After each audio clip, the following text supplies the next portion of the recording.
बिस्मिल्लाहिर्रहमानिर्रहीम। चंद दिन पहले एक बड़ा अफसोसनाक वाक़या हुआ मुल्तान के अंदर। आपने भी सुना होगा, एक अस्पताल की छत के ऊपर चंद लाशें रखी हुई हैं। बड़ा अफसोस हुआ, बड़ा दुख हुआ। लेकिन मुझे जो ज़्यादा अफसोस इस बात पे हुआ जब उन लाशों के साथ ये लगा दिया गया कि ये लावारिस लाशें थी, इनका कोई लेने वाला नहीं आया, कोई वाली वारिस नहीं था, तो हमने इनका ये हशर करना शुरू कर दिया और ये साबित करने की कोशिश की गई कि इस जैसे मुआशरे के अंदर मरने के बाद भी इज्जत नसीब नहीं है। और हमने ये सोच कब से बना ली? किसने हमको कह दिया? एक मुसलमान है, चाहे वो गरीब होगा, अमीर होगा, छोटा होगा, बड़ा होगा, काला होगा, गोरा होगा, वो लावारिस होगा। किसने कहा हमें? जब से हमारी ये सोच बनी है, हमारा ज़हन बना है, हमने एक दूसरे को लावारिस छोड़ा है, मदद नहीं की, उस वक्त से हमारा उरूज का खात्मा हुआ, हम ज़वाल की तरफ चल पड़े। और ये ज़हन के अंदर रखें, जब तक हमारा ये माइंड चेंज नहीं होगा, हमारी सोच चेंज नहीं होगी, हम एक दूसरे की मदद नहीं करेंगे, एक दूसरे का एहतराम नहीं करेंगे, एक दूसरे को इज्जत नहीं देंगे, उस वक्त तक हम ज़वाल की तरफ जाते रहेंगे।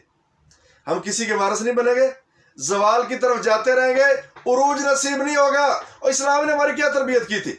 इस्लाम ने तो ये कहा था, अल मोमिनु लिल मोमिन कल बुनियान, कि एक मोमिन दूसरे मोमिन के लिए एक इमारत की मानद है। ये शुद्धू बाजुहु बाजा, कि इसका बाज को मजबूत करता है।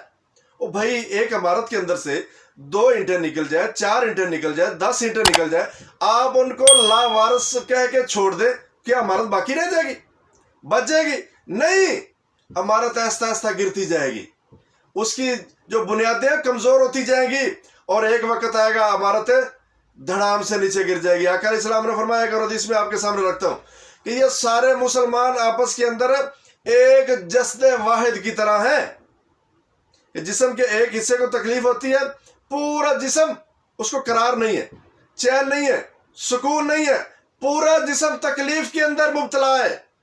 और हम क्या समझते हैं? एक टांग इंसान की काट दी जाए, बाजू उसका काट दिया जाए और वो उसको लावारिस कह के छोड़ दे, बाकी जिस्म आराम से पड़ा रहा। ये इस्लाम ने हमारी तरबियत की थी। और ये मैं समझाया था कि तुम में से कोई मुसीबत के अंदर पड़ा है तो तुम उसको कोई ये लावारिस छोड़ दिया जाए। तुम में से कोई बेचारा मर गया, उसका कोई वाली वारिस नहीं है, कोई उसके पीछे नहीं है, बेटा नहीं है, भाई नहीं है, कुछ भी नहीं है, आप उसको लावारिस की लिस्ट के अंदर डालते हैं और छोड़ देते हैं, भाई इसको कौवे खाएंगे, चीले खाएंगे, जो कुछ मर्जी होता जाएगा। ये इस्लाम हमारी ये तरबियत कर रहा था? नहीं, इस्लाम ने कहा था कि तुमने मिल के रहना है, जुड़ के रहना है, एक दूसरे के दुख दर्द तुमने बांटने हैं। और तुम्हारा तो हाल ये होना चाहिए कि जिस तरह एक जिस्म का हाल होता है, जितने भी मुसलमान हैं एक जिस्म की मानंद होना चाहिए। और ये बात ज़हन के अंदर रखनी चाहिए कि इस्लाम ने जो हमारी तरबियत की है कि अगर तुमने किसी इंसान की, खासकर मुसलमान की, उसकी जिंदगी के अंदर इज्जत कर रहे हो, तो मरने के बाद आपने उसकी डबल इज्जत करनी है। उसके बारे में गलत अल्फाज नहीं कहने, मर गया अच्छे अल्फाज कहो। आपके सामने उसने सारी जिंदगी गुजारी है, आप देखते हैं कोई उसने अच्छा काम किया ही नहीं है, तो भाई अपनी जुबान को खामोश रखो, ना बोलो। अगर आप उसके बारे में अच्छे अल्फाज नहीं बोल सकते, खामोश रहे, बुरे बोलने की आपको इजाजत नहीं है। अल्लाह। और क्या फरमाया? एक मुसलमान का दूसरे मुसलमान के जिम्मे हक क्या है? जब कोई फौत हो जाता है क्या करना चाहिए? उसको वो छत के ऊपर फेंक दे, मैदान के अंदर फेंक दे, कूड़े के ढेर के ऊपर फेंक दे कि उसको कुत्ते खाएंगे, चीले खाएंगे, कौवे खाएंगे, खुद ही गल सड़ जाएगा। ये मुसलमानी है? नहीं भाई, इस्लाम ने क्या सिखाया? फरमाया जब कोई मुसलमान फौत होगा, ये तुम्हारे जिम्मे हक है कि तुमने उसका जनाजा पढ़ना है। और यहां पे भी बड़ी अजीब मिसाल है, हम जनाजे पढ़ते हैं दिखावे के लिए कि लोग समझे कि ये बंदा भी जनाजे के अंदर शामिल हो गया था। अच्छा, माजरत के साथ होता यह है कि अक्सर के वजू शुरू नहीं होते भाई, ऐसे बस टाइम पास करते हैं, जल्दी जल्दी उतरे, बस जनाजा खड़े होने वाला, नमाज जनाजा खड़े होने वाली, तो शुरू हो गए। और नहीं भाई, ये ज़हन के अंदर रखो, आका इस्लाम ने फरमाया कि तुमने जनाजे के अंदर शामिल होना ना, तुमने खलूस नीयत के साथ उस मैयत के लिए दुआ करनी है। अच्छा, दुआ क्या करेंगे? हमें तो दुआएं याद ही नहीं है भाई। अच्छा, दुआएं याद नहीं तो क्या पढ़ेंगे? और ये ज़हन के अंदर रखो कि अगर हमें दुआएं याद नहीं है, ऐसे खड़े हो जाएंगे, बेवजू जाके पीछे खड़े हो जाएंगे, कल हमारा जनाजा होगा, हमारी मैयत सामने पड़ी होगी, पीछे जनाजे के अंदर शामिल होने वालों का भी तर्ज अमल यही होगा। और हम क्या कहते हैं? ओ भाई ये जनाजा है, मैयत है, फर्ज कफाया, कौन सा ज़रूरी है जाना? भाई कोई ज़रूरी नहीं है, चंद लोग चले जाए काफ़ी हो जाएगा। लेकिन ये ज़हन के अंदर रखें, आज ये मेरी सोच है, कल मेरे जनाजे के ऊपर लोगों की यही सोच होगी तो क्या हाल होगा भाई? कितने लोग आएंगे मेरे जनाजे पे? और फरमाया कि जो बंदा जनाजे के अंदर शामिल होता है, जनाजा पढ़ता है, उसको 1 किरात सवाब मिलता है। 1 किरात कितना? ओद पहाड़ के बराबर अजर है। जो कब्रिस्तान तक जाता है, दफना के वापस आता है, ऐसे नहीं छोड़ते, कूड़े के ढेर भी नहीं फेंका हुआ, छतों के ऊपर नहीं डाला हुआ, कहीं बेयारो मददगार नहीं छोड़ा हुआ। भाई मर गया है, उसकी और ज्यादा इज्जत कर रहे हैं, पूरा मोहल्ला पूरा शहर मिलके उसको रुखसत कर रहे हैं। जनाजा पड़ता है, कब्रिस्तान के अंदर दफना के आते हैं, 2 किरात उसको सवाब मिलते हैं।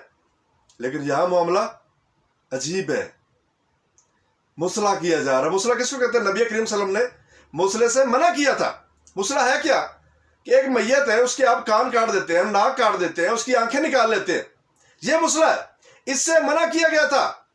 ओ भाई वो मुसले करने वाले वो चलो इतना तो करते हैं ना, ये कान काट के, आंखें निकाल के, ये नाक काट के उसको कहीं दफन कर देते हैं, खड्डे के अंदर फेंक देते हैं, कुछ ना कुछ करते तो हैं।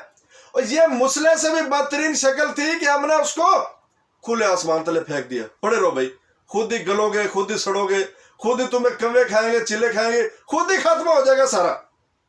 अल्लाह आका अलैहिस्सलाम ने फरमाया कि मैयत की हड्डी तोड़ना ना ऐसे ही है जैसे तुम जिंदा इंसान की हड्डी तोड़ रहे हो, जैसे जिंदा इंसान की हड्डी तोड़ रहे। ओ भाई ये एक वाकया मुझे याद आ गया, ये सूरह मायदा है। आदम अलैहिस्सलाम के 2 बेटों का वाकया अल्लाह ताला ने जिक्र किया है कि जब उनमें से एक बेटे ने अपने भाई को हसद की बिना पे कत्ल किया था कि तेरी कुर्बानी कबूल होगी है, मेरी नहीं हुई, इस वजह से मैं तुझे जिंदा रहने का हक नहीं देता, कत्ल कर दिया और उसकी लाश को फेंक दिया ऐसे ही। अच्छा, अल्लाह ताला ने एक कौवे को भेजा, ये सूरह मादा है, सारा वाकया उसके अंदर तफसील के साथ दर्ज है। एक कौवे को भेजा और वो जमीन कुरेदने लगा, और जिसने कत्ल किया था, जिसने गुस्से के साथ, हसद के साथ कत्ल किया था, जिद के साथ कत्ल किया था, उसको ये समझ आ गई कि लाश को कैसे हमने ठिकाने लगाना है। हमें नहीं आई, हम मुसलमान हैं, ना मुसलमानों वाले रखते हैं काम, देखे हमारे कैसे हैं। वो जिद के साथ कातिल है, कत्ल कर रहा है। आका अलैहिस्सलाम ने फरमाया जितने क़यामत तक कत्ल हो गए ना, इब्ने आदम के ऊपर उन गुनाहों का वबाल पड़ता रहेगा, बोझ पड़ता रहेगा। उस बंदे को समझ आ गई कि इस लाश को मरने के बाद कुछ ना कुछ करना है। लेकिन हमने कहा नहीं भाई, ये लावारस है और छतों के ऊपर फेंकते हैं। फिर बयान क्या दे रहे हैं? भाई हमने ऊपर रूम बनाए हुए, उनके अंदर रखी हुई हैं, 2-4 लाशें बाहर थी। भाई क्यों भाई? भाई ये ज़हन के अंदर रखो, आज जो हमारा तर्ज अमल होगा, कल को हमारे साथ वही होने वाला है। अगर आज हम किसी की तकरीम करेंगे, किसी की इज्जत करेंगे, किसी के जनाजे के अंदर शामिल होंगे, मरने के बाद उसके लिए अच्छे अल्फाज के साथ उसको याद करेंगे, अगर अच्छे अल्फाज नहीं है अपनी जुबानों को खामोश रखेंगे, कल हमारे लिए भी ऐसा होगा। लोग हमारे बारे में अच्छी बातें करेंगे, अगर अच्छी नहीं होगी कम से कम अपनी जुबान को खामोश रखेंगे। यह नहीं होगा कि उल्टी सीधी बातें करते रहे, हमारे किरदार को उछालते रहे और पीछे हमारी औलादों को ताने देते रहे कि आपका बाप तो ऐसा था, भाई आपका रिश्तेदार तो ऐसा था। नहीं, इस्लाम ने हमारी यह तरबियत नहीं की है। इस्लाम ने हमारी क्या तरबियत की है? आपने जिंदगी के अंदर भी एक मुसलमान की इज्जत का ख्याल रखना, एहतराम करना। जब वो मर जाएगा उससे डबल आपने उसकी इज्जत का ख्याल रखना, एहतराम करना उसका। ये हमारी तरबियत है। अल्लाह ताला से दुआ है कि अल्लाह ताला हमें समझने की तौफीक।